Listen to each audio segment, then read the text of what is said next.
Bien, son las 9 de la mañana con 5 minutos y le contábamos más temprano de 2 ataques incendiarios en la región de la Araucanía. El último fue un ataque incendiario donde una iglesia quedó absolutamente destruida, una parroquia ahí en la comuna de Victoria. Y vamos a tomar contacto a esta hora con Luciano Rivas, el gobernador de la región a esta hora. ¿Qué tal? ¿Cómo está, gobernador? Buenos días.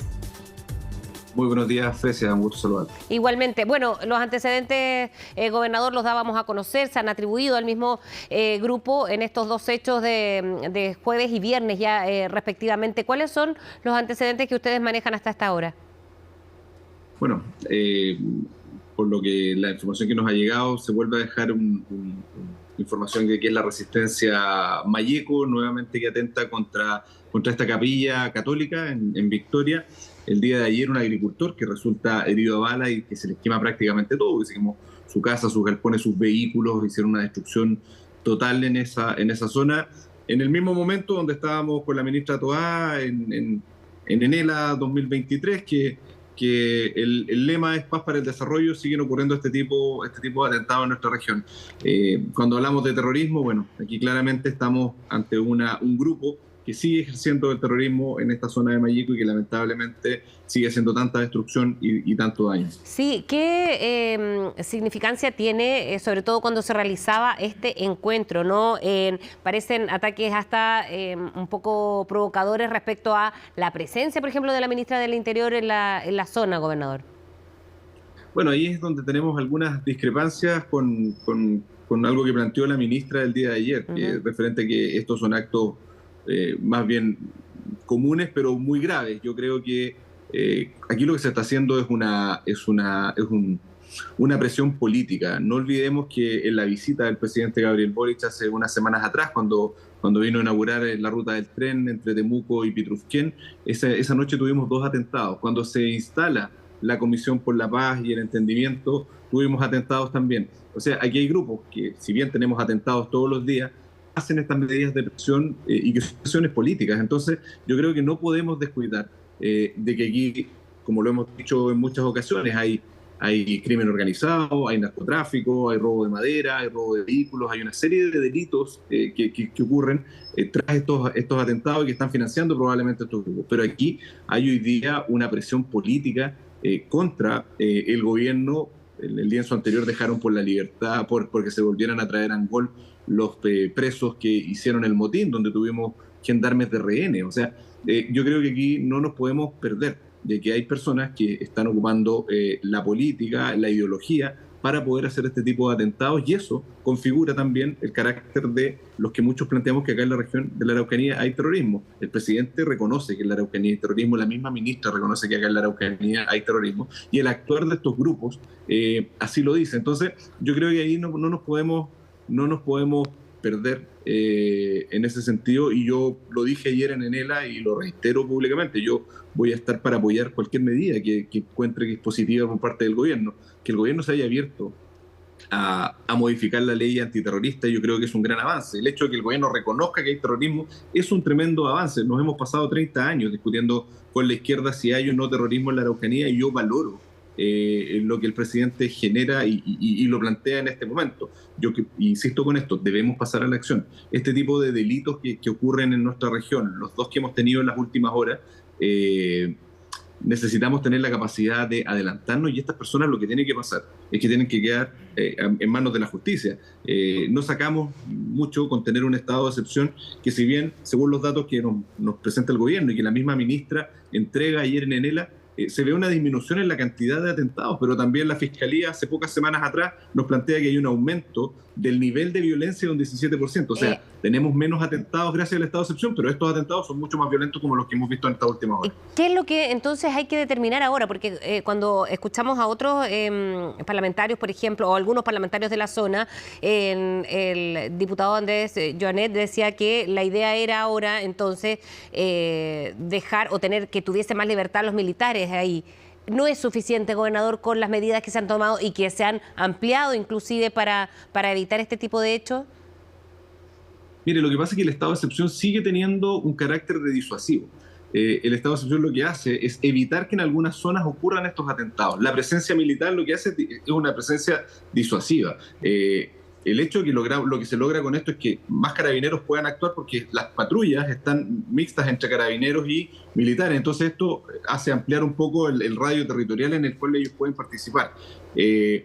Yo creo que aquí lo que tenemos que pasar es a la acción, Fresia, desde el punto de vista que tenemos que pasar de este estado de excepción, como le digo, disuasivo, a un estado de excepción que logre tener resultados en la desarticulación de estos grupos. Aquí la investigación es clave. El respaldo político hacia nuestras policías y el actuar de la Fiscalía tiene que ser principal para poder avanzar en esta línea. Mientras no logremos desarticular estos grupos, la verdad que cualquier medida que generemos va a ser ineficiente, porque hoy día tenemos un estado de excepción que yo valoro que se haya disminuido la cantidad de atentados, y eso no lo voy a discutir. He sido probablemente uno de los mayores promotores a nivel regional de que se mantenga el estado de excepción, porque es la medida más importante que tenemos de seguridad. Pero hoy día yo creo que es el momento. Pero es transitoria, digamos. Es transitoria, pero el problema es que de transitoria se está volviendo prácticamente permanente. Y en ese sentido yo entiendo que esto no puede ser permanente, pero para que deje de ser permanente tenemos que tener algo que lo supere desde el punto de vista de que le podamos dar tranquilidad a nuestra gente. Y eso es, por un lado, que la persecución de estos delincuentes terroristas sea efectiva y se puedan poner en manos de la justicia, y por otra parte avanzar en lo que el presidente, yo le valoro, que rápidamente se pueda modificar la ley antiterrorista, pero esto tiene que venir aparejado también de una buena ley de inteligencia, que es absolutamente necesario, porque la verdad que sin una buena ley de inteligencia no vamos a poder dar con el paradero de estos grupos porque son organizados. Y por otra parte, la ley de usurpaciones, que también es uno de los grandes dolores que tiene nuestra región. Entonces, yo creo que aquí hay un conjunto de cosas. Hay un tema que es voluntad política para poder actuar en esto, y eso es un respaldo total a la labor de las Fuerzas Armadas y de Carabineros, pero por otra parte avanzar de manera importante en las leyes que son necesarias, porque después, claro, a veces los estándares son tan complejos de poder llevar a la cárcel a estas personas, que los juicios terminan en que estas personas quedan libres o en poco tiempo quedan libres, y el trabajo que ha realizado tanto las policías como la Fiscalía aparentemente, y a la ciudadanía se pierde y queda como en nada, y quedamos con la impunidad que nuestra región lamentablemente tiene por años. Esto no es un tema de este gobierno, sino que es un tema de impunidad que viene arrastrándose hace mucho tiempo. Exacto, sí, y arrastra también varias administraciones. Ayer en este encuentro, además donde CNN era media partner, gobernador, hubo encuentros quizás con la ministra Toá o con Ricardo Méndez, que sostuvieron conversatorio largo, además, ¿no? Para ver no solamente tema de seguridad, como lo decía la ministra Carolina Toá, sino que todo lo que eso abarca, todo lo que tiene que ver, por ejemplo, con la mejora en la economía de la región, que es, por ejemplo, una de las más pobres del país, por lo mismo, porque no hay inversiones, porque se ha intentado llegar con eso, pero la misma seguridad a veces impide que se pueda avanzar. ¿Hubo encuentros, cree usted, por ejemplo, con la ministra del Interior? Mire, yo creo que tenemos hartos puntos de acuerdo con la ministra referente al diagnóstico de lo que tenemos en nuestra región. Lo que sí yo planteé con harta fuerza el día de ayer es que, por un lado, tenemos el tema de la seguridad, que es lo principal que tenemos que resguardar hoy día, porque es el gran dolor que no solamente tiene la Araucanía, sino que yo diría que es el gran problema país que tenemos, que es la seguridad. Pero en esta región no nos podemos quedar solamente lamentando que tengamos problemas de seguridad. Tenemos que caminar en varios ámbitos. Uno es el tema de seguridad, y en eso tenemos que exigir al gobierno, que es el responsable de la seguridad, que se hagan los mayores esfuerzos en nuestra región para poder controlar la situación. En otra parte, como otro punto importante, es lo que el gobierno está impulsando, que es el tema del diálogo. Yo creo que a veces desde Santiago pareciera que en esta región no podemos dialogar o que no nos podemos encontrar, y aquí hay esfuerzos importantes por el diálogo que han avanzado. Yo creo que la voluntad, tanto de la Comisión como de las personas de la Araucanía, está por avanzar en esa línea. Y por otra parte es el desarrollo productivo, pero también es bien difícil cuando tenemos una región y comunas donde los atentados son comunes, como lo que vimos, lo que hemos estado viendo en la zona de Victoria, Curacautín estos días, donde, por ejemplo, el gobierno regional, si tiene un camino, este camino lo quiere licitar, va de riesgo. Estas cosas están ocurriendo en nuestra región. No nos podemos paralizar por el terrorismo. Nosotros tenemos que buscar herramientas para que esto siga avanzando. Hoy día, gran parte del desarrollo productivo de nuestra región lo generan nuestros propios emprendedores y empresarios regionales, que por amor a esta región se han quedado, pero muchos de ellos agricultores que han recibido una cantidad de atentados que es impresionante.